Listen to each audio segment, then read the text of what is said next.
Hello friends, Sunday స్పెషల్గా అయితే నేను నాటుకోడి పులుసుని అయితే పెట్టానండి. రెగ్యులర్గా చేసే ప్రాసెస్ అయినా ఈ విధంగా చేస్తే మాత్రం నాటుకోడి అనేది నీచు వాసన అనేది రాకుండా టేస్ట్ కూడా అదిరిపోతుంది. ముఖ్యంగా ఇందులో యాడ్ చేసే పొడి వల్ల అయితే టేస్ట్ అయితే కంపల్సరీగా అయితే చాలా బాగుంటుంది. ముందుగా ఈ నాటుకోడిలోకి మనం సాల్ట్ను ఇలా నిమ్మకాయ వేసి పిండి కలిపేసేసి ఒక 5 మినిట్స్ కనుక అలా ఉంచామనుకోండి, నీసు వాసన అనేది రాకుండా ఉంటుందండి. ఎందుకు ఇలా అంటున్నానంటే, మనం బాయిలర్ చికెన్తో కంపారిజన్ చేసుకుంటే నాటుకోడి అనేది కొంచెం నీసు వాసన అనేది అయితే వస్తుంది. 5 మినిట్స్ తర్వాత అయితే నేను శుభ్రంగా ఈ చికెన్ అయితే వాష్ చేసి పెట్టుకున్నాను. సో దీనిలోకి కొద్దిగా పసుపు, అలాగే కొద్దిగా సాల్ట్, అలాగే కొంచెం అల్లం వెల్లుల్లి పేస్ట్, ఆయిల్ వేసేసేసి దీన్ని ఆగిట్లో అయితే పెట్టుకుంటున్నానండి.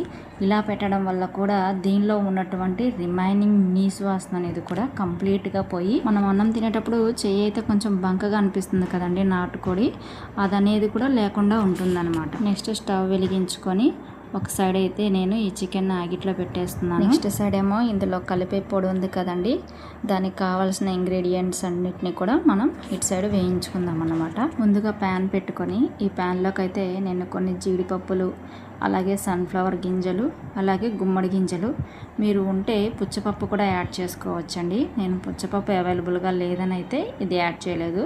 సో ఉంటే అది కూడా వేసేసేసి దోరగా బ్రౌన్ కలర్ వచ్చేంత వరకు అయితే వేయించుకోండి. చూసారు కదా, ఈ విధంగా వేయించుకోవాలన్నమాట. నెక్స్ట్ దీనిలో నేను కొన్ని ధనియాలు కూడా అయితే వేయించుకుంటున్నాను. నెక్స్ట్ వీటన్నిటిని కొద్దిసేపు చల్లారేంత వరకు పక్కన పెట్టుకుందామండి. నెక్స్ట్ స్టవ్ వెలిగించుకొని ప్యాన్ పెట్టుకున్నాము. సో ఈ ప్యాన్లోకి నేను ఒక 4 టేబుల్ స్పూన్స్ వరకు అయితే ఆయిల్ తీసుకున్నాను.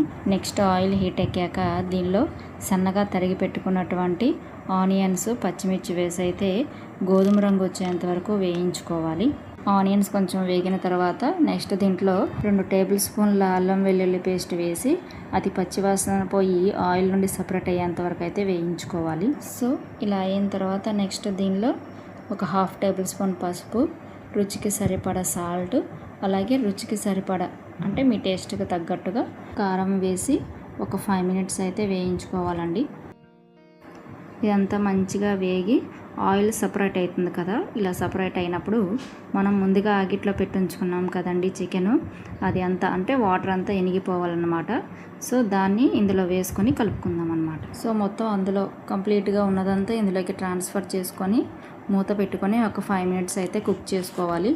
5 మినిట్స్ తర్వాత మూత తీసైతే ఒకసారి కలుపుకుందాము. ఇలా ఒకసారి తిప్పుకున్న తర్వాత నేను దీనిలోకి అయితే ఒక పెద్ద లోటాతో వాటర్ అయితే పోసుకుంటున్నానండి. వాటర్ పోసుకున్న తర్వాత మళ్ళీ ఇదంతా ఒకసారి కలియబెట్టుకున్నాక మూత పెట్టుకొని దీన్ని అయితే హై ఫ్లేమ్లో అయితే ఉడికించుకోవాలి.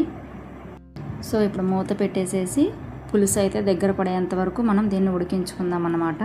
హై ఫ్లేమ్లో మూత తీసైతే చూద్దామండి. చూసారు కదా, పులుసు అంతా దగ్గర పడుతుంది కదా. ఇలా దగ్గర పడుతుంది అనుకున్న టైంలో మనం ఫస్ట్ వేయించి పెట్టుకున్నాం కదండి ఇంగ్రీడియంట్స్, వాటన్నిటిని చక్కగా ఇలాగ ఫైన్ పౌడర్ లాగా మిక్సీ పట్టుకొని అయితే దాన్ని యాడ్ చేసుకోవాలి. ఈ పొడి వేస్తే ఆ సూప్ అనేది అయితే చాలా టేస్ట్గా అయితే ఉంటుందండి.